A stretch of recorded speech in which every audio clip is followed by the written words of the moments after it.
Hello, this is your Functional Skills English Level 2 Reading Legacy Lesson 1. This is all about how writers influence readers, and when you start looking at how writers influence readers, you will be able to answer the questions properly, and I'm going to focus on specific questions. Questions 3, 6, and 7. There you go, question 3, 6, and 7. So I'm aiming to teach you how to identify the main types of text and the purpose of a text, and to identify, name, and interpret language and presentational features. Different types of text. There are 4 main types of texts: informative, instructive, descriptive, and persuasive. And think about what those words mean, because this is what you need to be aware of for question 3. The purpose of a text is the reason the text was created. Now, that could be to inform facts and statistics. It will have facts and statistics in the text. It could be to instruct, to do something like a recipe. It could be to persuade, when the writer tries to convince the reader about a point of view. It could also be to pay or buy something, to go somewhere or vote. So it can be used in the political context as well. The purpose of a text can also be to describe, so to tell you about something in a way that helps you imagine it. So you will see that sort of language used in travel guides a lot. To argue or to discuss, so the writer presents 2 opposing points of view. And then also to entertain, so the writer wants to make the reader laugh, or it's not about a serious topic. So hopefully there's some sense of humor in there, if you're lucky. So you have to think about, why has the author written the document, yeah? For which one of these purposes? You also have to think about your target audience. Now, in the case of the reading exam, you are the audience, but this is more about thinking to apply some of these ideas in your writing exam as well. So in terms of your target audience, it will be a specific group, like local artists, job applicants, football players, parents. So put yourself in the shoes of one of these groups when you are sitting the reading exam. And think about, who has the author written to. So for example, if you have to, in your writing exam, write a letter to your landlord, you have to bear in mind you're writing to your landlord, not to your friend. That sort of idea. The language of descriptive texts. Now, like I said, descriptive texts are used for things like travel guides and so on, and that's why you've got that photograph over there. So they use descriptive language, adjectives and classifiers, and simple present tense. So adjectives and synonyms. Give synonyms for the following adjectives. So what you can do is pause this for a few minutes and write down the synonym for all of those adjectives. Okay, so you're kind of starting to learn new adjectives, because adjectives can make your writing much more textured and much more interesting. So you can pause the recording now. Then persuasive texts are about getting you to do something, as we said before. So they have certain features that you have to look out for. You will notice that in persuasive texts, they use emotive language, rhetorical questions, quotes or examples, anecdotes, direct address, repetition, and presentational features, of course. Now, if you don't know the difference between language features and presentational features, we will look into that as we go through the lesson. The main purpose of a text is question 3. You have to be able to answer. The question will be, what is the main purpose of the text? Simple as that, pretty much what is on the screen. And then you have to look at what the text is and write the verb in the infinitive form. So you're going to say, for example, the first bullet point there, to inform the reader about a theme park, right? So the second bullet point there, to describe a hotel. Third bullet point, to persuade the reader to buy a cleaning product. It's as simple as that. So try to use one of these words, one of these verbs in the infinitive form to, yeah. And if you really don't know what to say, use to inform or even to tell, which is not even on this list, but they accept that. Now, how writers influence readers? They use text features, presentational features, and literary features. Now, these can also be called by other names, yeah, such as layout features for presentational features and language features for literary features. So make sure you know which ones they are asking for, which ones they're talking about. Here are some examples of presentational features. You see there the headline, it's a magazine article, you've got a column there, 2 columns, paragraphs, and an image. Okay.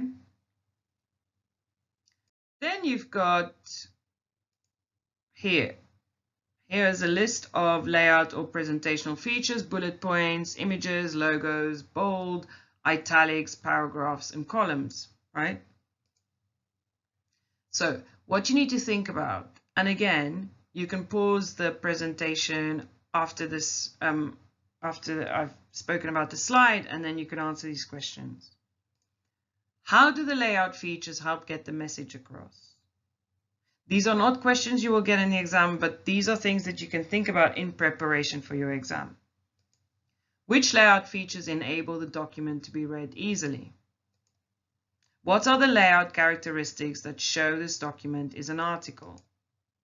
How does the author use 4 different layout features to enhance communication? That sounds a bit like the kind of question you can expect in the exam, that one. How has the main body of text been laid out to simplify the reading?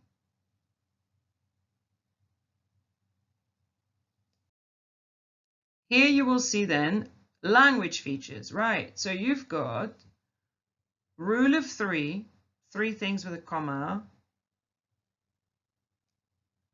direct address or direct approach to the reader using your, hyperbole, exaggeration, using the word dramatically. You've got onomatopoeia there at the top. You've got idiom, colloquial expression, rhetorical question, and imperative. 4 functional skills, the most important ones, if you want to forget about the other ones, are rule of 3, direct address, direct approach, hyperbole, exaggeration, and rhetorical question. Now, these are called the tricks of the trade because they are the tricks of how to put across information successfully to the reader, which in this case is you. So the writer will use facts and statistics, authority or experts' opinions, vivid language, exaggeration, emotion, exaggeration, hyperbole, urgency, building a relationship with the reader, which is direct address or direct approach. So here are some examples of facts and statistics. So what you have to do is simply look out for these numbers in the text when you get to question 7. And you can say facts and statistics, and you have to quote 1 in each case. Okay. Then authority or experts' opinions. Look out for those inverted commas, quoting what the person said, and that will answer your question. And then you have to give an example. Direct address. Look out for those pronouns. Are you satisfied with your phone provider? Wouldn't it be great if supermarkets gave you more value for money? So again, not too difficult to spot. Emotion, exaggeration, these kinds of words, adjectives, yeah, shocking, alarming, sparkling, and sensational. Right. Then we've got simile. Now there's a very nice little example of the guy saying, "You're a weasel," and the other one says, "I'm like one." So it's a case of with or without the like or as they say, "Oh, my love is like a red, red rose." Yeah. Now, very simple, just an additional example I can give you is the moon is like cheese and the moon is cheese. So the one expression is stronger than the other one. Yeah, the moon is more like cheese when I don't use like.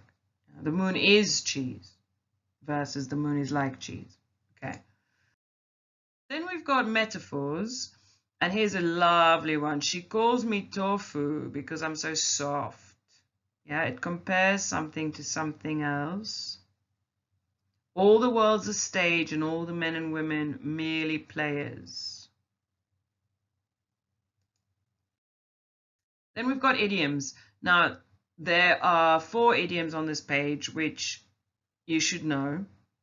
So if you don't know them, go and learn them after the lesson and look them up if you don't know what they mean, so that you can use them in your writing. So hold your horses, let the cat out of the bag, a dime a dozen, and a piece of cake. But there are some idioms that you're already using in your everyday language, so it's not that new.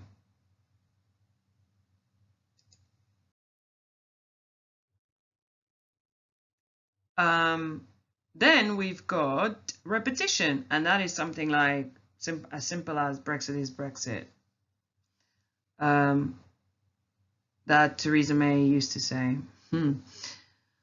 But now we've got other things to worry about. Or do we? So repetition is simply repeating a word, a phrase, a sentence, or a stanza. Yeah, so you will obviously get that in poetry, you will get it in songwriting, but obviously also in politics. Then alliteration is the repetition of a sound at the beginning of a word. So Tiny Tim, Mickey Mouse, Coca-Cola, Benny's beautiful blue bikes, right? And here's a nice example from Edgar Allan Poe, while I nodded nearly napping. Yeah. And that's it. So I hope that you are now able to identify the main types of texts and the purpose of text, and also that you are able to identify, name, and interpret language and presentational features, at least the basic ones that we covered in this lesson.